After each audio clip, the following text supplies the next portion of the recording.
स्वागत है दोस्तों आपका आपके अपने YouTube चैनल RWM न्यूज़ पर, जहां आपको मिलती है देश और दुनिया की सबसे बड़ी और सबसे तेज खबरें।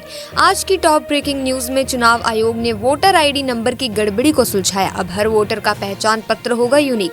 साथ ही ट्रंप का दावा, इंडिया पाक के बीच बढ़ते टेंशन को मैंने कंट्रोल किया, सीज फायर में अहम भूमिका। वहीं ट्राई ने डिजिटल कनेक्टिविटी के लिए नया मसौदा जारी किया, संपत्तियों की रेटिंग में एक समान मूल्यांकन प्रणाली। इन सभी खबरों की सटीक जानकारी आपको मिलेगी आज के जबरदस्त न्यूज बुलेटिन में, तो चैनल को सब्सक्राइब कर लीजिए। पीएम मोदी ने टीबी यानी तपेदिक को खत्म करने को लेकर हमारी सरकार की तैयारी और कमिटमेंट पर जोर दिया है। उन्होंने बताया कि पिछले साल इस बीमारी की जल्दी पहचान और इलाज को लेकर जो काम हुआ है वो काफी अच्छा रहा। उन्होंने एक मीटिंग की थी जहां उन्होंने 100 दिन की टीबी मुक्त भारत अभियान की भी समीक्षा की, जो खासकर उन जिलों में चलाया गया जहां ये बीमारी ज्यादा फैली हुई है। वहीं अप्रैल 2024 से लेकर फरवरी 2025 तक हमारे देश में कोयले का इंपोर्ट करीब 9% कम हुआ है पिछले साल के मुकाबले। कोयला मंत्रालय का कहना है कि इस बार करीब 22 करोड़ टन कोयला बाहर से मंगाया गया, जबकि पिछले साल इसी टाइम पीरियड में 24 करोड़ 20 लाख टन मंगाया गया था। यानी धीरे धीरे हम अपनी जरूरत का कोयला खुद ही जुटाने की तरफ बढ़ रहे हैं।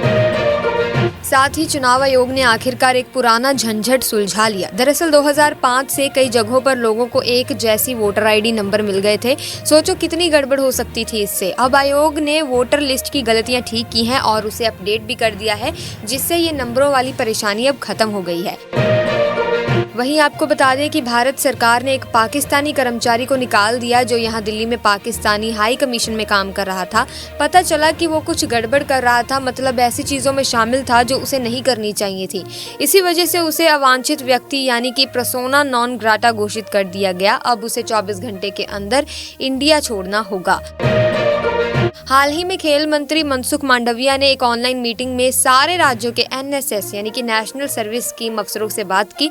उन्होंने कहा कि आजकल जो ग्लोबल चैलेंजेस हैं, उन्हें देखते हुए अब सेवा को नए तरीके से समझना और अपनाना जरूरी है। उन्होंने खासतौर पर यह कहा कि देश के युवाओं को अब सिक्योरिटी, नेशन सर्विस और ऐसी कई जिम्मेदार चीजों से जोड़ने की जरूरत है।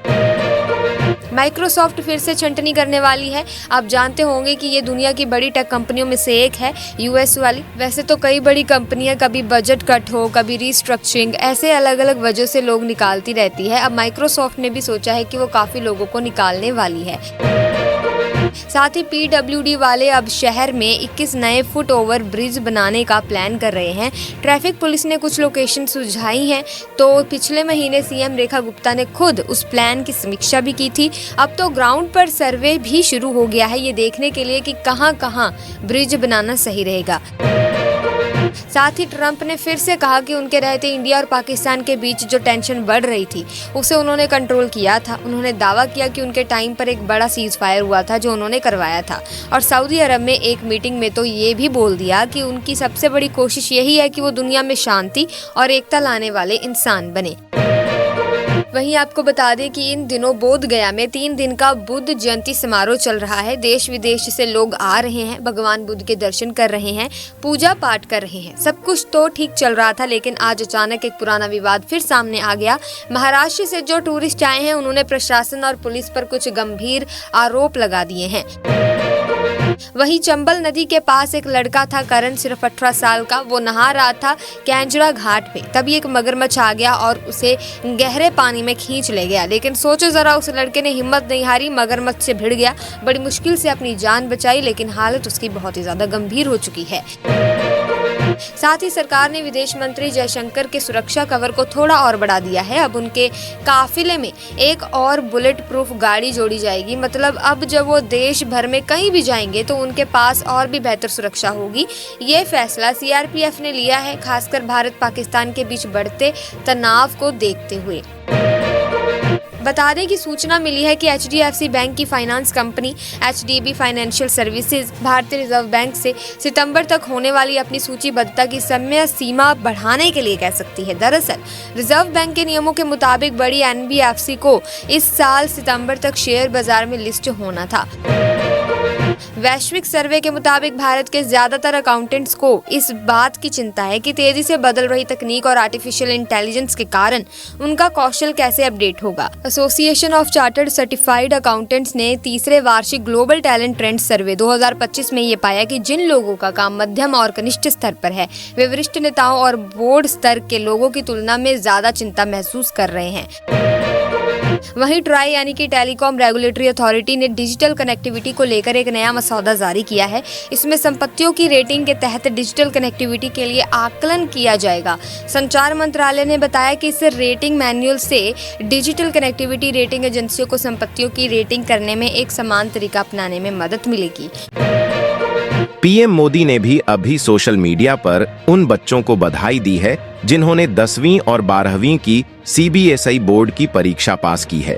उन्होंने कहा कि बच्चों का रिजल्ट उनकी मेहनत, अनुशासन और लगन को दिखाता है और साथ ही ये भी माना कि इसमें पेरेंट्स, टीचर्स और बाकी लोगों का भी बड़ा योगदान है। यानी एक तरह से सबकी मेहनत रंग लाई है।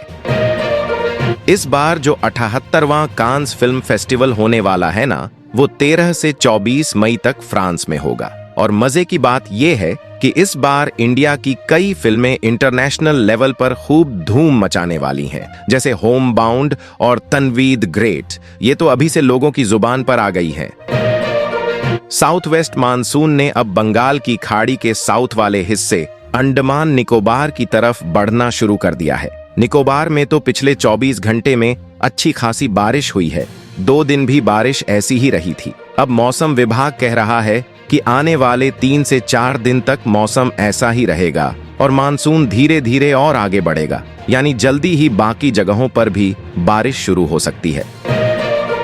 भारत के बड़े बड़े बंदरगाहों ने इस बार काफी अच्छा काम किया है। पिछले साल यानी 2023-24 में इन्होंने करीब 819 मिलियन टन माल संभाला था और इस बार 2024-25 में ये बढ़कर 855 मिलियन टन हो गया है। मतलब साफ है, देश का ट्रांसपोर्ट और कारोबार दोनों तेजी से बढ़ रहा है। बंदरगाहों का काम जब इतना स्मूथ चले तो इकोनॉमी को भी फायदा ही होता है।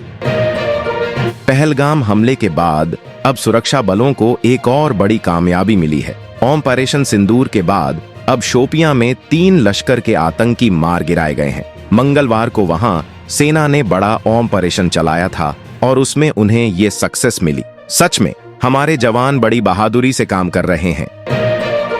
इंडिया और पाकिस्तान के बीच जो टेंशन चल रही है ना, उससे कुछ लोग अब बीमा कंपनियों से वॉर कवर के बारे में पूछने लगे हैं। मतलब अगर कभी युद्ध जैसी सिचुएशन बन जाए तो उनका नुकसान कवर हो सके।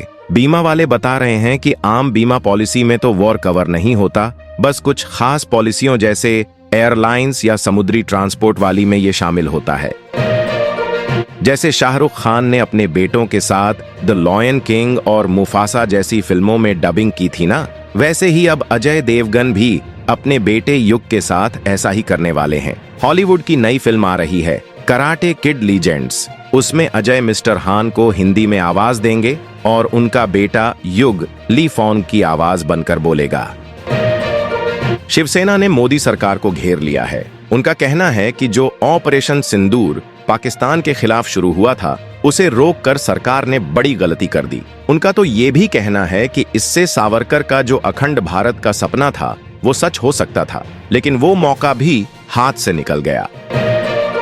केरल के कालीकट एयरपोर्ट पर अब्बू ढाबी से जो फ्लाइट आई थी, उसमें से 17 किलो हाइब्रिड गांजा पकड़ा गया। पुलिस ने 2 लोगों को तो पकड़ लिया, लेकिन जो असली तस्कर था वो तो भाग निकला। बड़ा हाई लेवल मामला लग रहा है।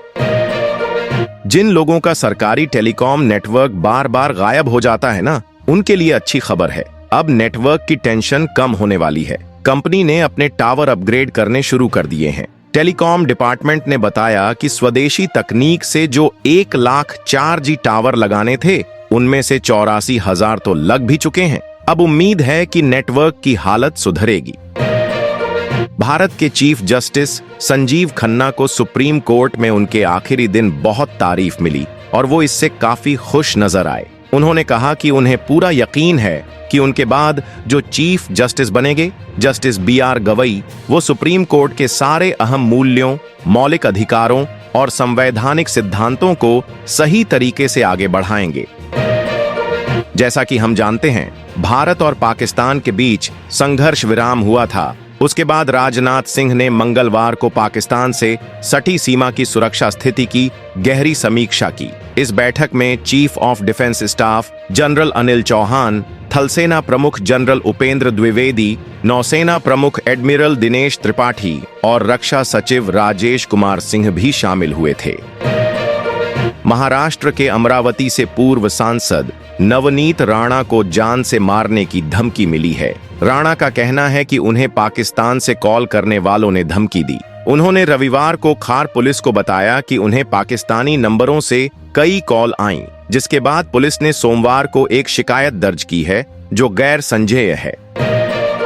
आंध्र प्रदेश के मुख्यमंत्री एन चंद्रबाबू नायडू ने कहा कि प्रधानमंत्री मोदी ने भारत की नई नीति बनाई है और अपने राष्ट्र के नाम के संबोधन को पाकिस्तान द्वारा प्रायोजित आतंकवादियों के लिए एक कड़ी चेतावनी बताया। नायडू ने एक्स पर पोस्ट करते हुए कहा, प्रधानमंत्री नरेंद्र मोदी ने सिर्फ भाषण नहीं दिया, उन्होंने भारत की नई नीति बनाई। उनका यह संबोधन पाकिस्तान प्रायोजित आतंकवादियों के लिए एक कड़ी चेतावनी थी और दुनिया को ताकत का स्पष्ट संदेश दिया था।